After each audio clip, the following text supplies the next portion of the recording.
हाय मेरे दोस्तों, कैसे हैं आप सब? ठीक है, आप लोग अच्छे होंगे। तो जब आप लोग अच्छे हैं तो हम भी अच्छे ही हैं। तो आज जो है हम लोग 10वीं का हिंदी शुरू करने वाले हैं। ठीक है, पहला चैप्टर है श्रम विभाजन और जाति प्रथा। श्रम विभाजन और जाति प्रथा। श्रम विभाजन और जाति प्रथा जो है वो एक प्रकार का निबंध है। श्रम विभाजन और जाति प्रथा क्या है? एक निबंध है जिसका लेखक भीमराव अंबेडकर है। कौन है? भीमराव अंबेडकर है। तो श्रम विभाजन एवं जाति प्रथा। श्रम विभाजन कहने का मतलब क्या होता है? श्रम के आधार पर लोगों का विभाजन करना। श्रम के आधार पर लोगों का क्या करना? विभाजन करना ही जो है क्या कहलाता है? श्रम विभाजन कहलाता है। जिसका लेखक जो है श्रम विभाजन ये निबंध है जिसका लेखक जो है वो कौन है? बाबा साहेब भीमराव अंबेडकर। कौन है? बाबा साहेब भीमराव अंबेडकर।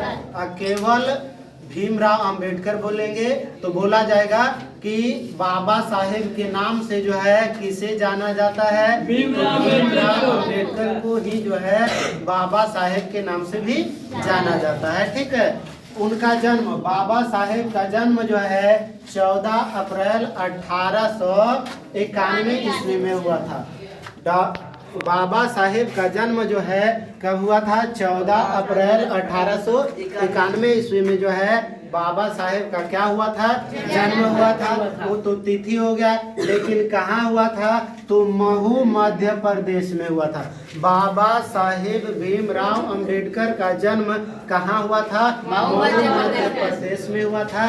कैसे परिवार में हुआ था? दलित परिवार में, यानी कि एक पिछड़ा जाति में या पिछड़ा परिवार में, जिसके अंतर्गत जिसको हम लोग महार यानी कि चमार बोलते हैं। ठीक है, तो वैसे परिवार में जो है बाबा साहेब का क्या हुआ था? जन्म हुआ था। तो बताना बाबा साहेब भीमराव अंबेडकर जो है वो कैसे परिवार में पैदा हुए थे? दलित परिवार में। या कैसे परिवार में जन्म हुए थे?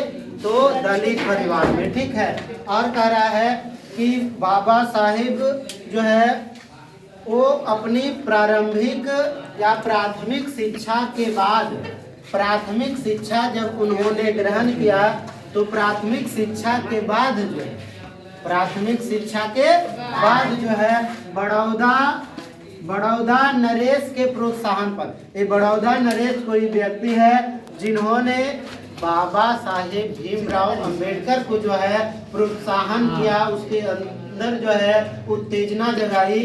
तो उसके प्रोत्साहन पर जो है उच्च शिक्षा प्राप्त करने के लिए, प्राथमिक शिक्षा के बाद, जैसे हम लोग पहले गांव में मिडिल स्कूल की शिक्षा प्राप्त करते हैं, गांव के बाद मिडिल स्कूल के बाद जो है हाई स्कूल की शिक्षा प्राप्त करते हैं ना, उसके बाद हम लोग जो है कॉलेज की शिक्षा प्राप्त करते हैं। तो वही कह रहा है कि उच्च शिक्षा के लिए जो है न्यूयॉर्क यानी कि अमेरिका गए और फिर जो है वहां से लंदन यानी कि इंग्लैंड गए।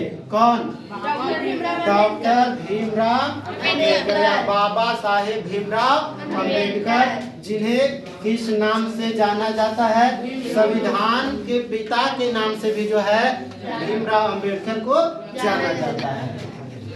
अंबेडकर के चिंतन व रचनात्मकता के मुख्यतः 3 प्रेरक व्यक्ति थे, या डायरेक्ट कह सकते हैं कि भीमराव अंबेडकर के या बाबा साहेब के प्रमुख कितने प्रेरक व्यक्ति थे? 3 प्रमुख प्रेरक व्यक्ति थे। पहला जो है वो बुद्ध है, दूसरा कबीर है और तीसरा कौन है? ज्योतिबा फुले।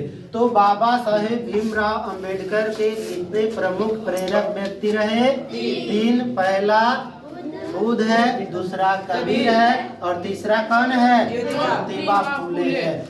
तीसरा ज्योतिबा फुले। अब कह रहा है कि भारत के संविधान निर्माण में, जब भारत का संविधान निर्माण हो रहा था तो भारत के संविधान निर्माण में जो है बाबा साहेब भीमराव अंबेडकर के महत्वपूर्ण योगदान रहे, यानी कि उन्होंने जो है संविधान निर्माण में महत्वपूर्ण भूमिका निभाई और जो है भीमराव अंबेडकर को जो है संविधान का पिता भी कहा गया।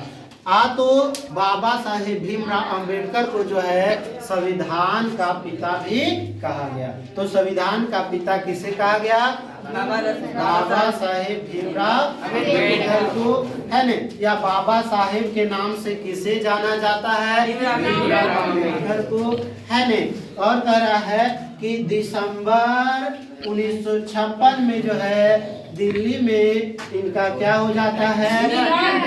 दिसंबर 1956 में बाबा साहेब का क्या हो गया? निधन हो गया। कब हो गया? दिसंबर 1956। तो बताना बाबा साहेब भीमराव अंबेडकर का निधन कब हुआ? दिसंबर 1956 में, है न? कहाँ हुआ? दिल्ली में हुआ। लेकिन जन्म कहाँ हुआ था? महू मध्य प्रदेश में। महू मध्य प्रदेश में। लेकिन जन्म कब हुआ था?